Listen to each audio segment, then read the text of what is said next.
Uran police Thane आणि Lions club of द्रोणागिरीकडून एका निराधारास आधार। बुधवार दिनांक 18/9/2024 रोजी रिक्षाचालक श्यामराव यांनी अंगणलॉनच्या गौरी प्रवीण घरत यांना अर्श टॉवरजवळ एक इसम 4 दिवस झाले झोपून आहे असे सांगितले आणि त्या रिक्षाचालकाने त्या व्यक्तीस खाऊ पिऊ घातले। गौरी मॅडम यांना रिक्षाचालकाने ही गोष्ट सांगितली तेव्हा लगेच त्यांनी ॲडव्होकेट वर्षा पाठारे मॅडम यांना फोन केला।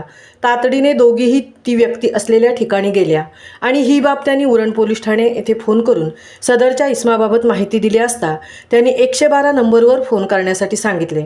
त्यानुसार त्यांनी फोन केला। त्यानंतर उरण पोलीस त्या ठिकाणी आले। त्यांनी सांगितले कोणी समाजसेवी संस्था असेल तर त्या संस्थेमार्फत सदरच्या या इसमास आपण एखाद्या वृद्धाश्रमात दाखल करू शकतो। या कामी कोणतेही सहकार्य लागेल ते पोलीस खाते करण्यासाठी तयार असेल। मग पुढे ॲडव्होकेट वर्षा मॅडम यांनी लायन्स क्लब ऑफ द्रोणागिरीच्या सचिव लायन मोनिका चौकर यांना फोन करून त्यांच्याकडून मदत मागितली।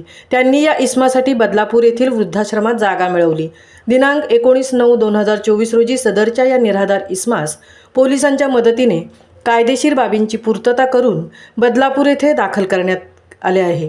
या सर्व मदत कार्यात लायन्स क्लब ऑफ द्रोणागिरीच्या भूमिका सिंग, मोनिका चौकर, समाजसेविका आणि उरण महिला दक्षता समिती सदस्य गौरी घरत, माजी नगरसेविका advocate Varsha Pathare, Leo club of द्रोणागिरीचे लिओ राहुल भोईर, उरण पोलीस ठाणेमधील पोलीस उपनिरीक्षक पद्मजा पाटील, पोलीस उपनिरीक्षक सुशांत दुडे, पोलीस हवालदार भाटिया, पोलीस कॉन्स्टेबल पोळ यांची मोलाची मदत झाली।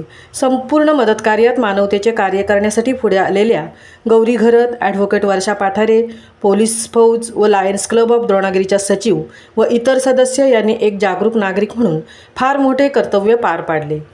महामुंबईसह तृप्ती भोईर, उरण।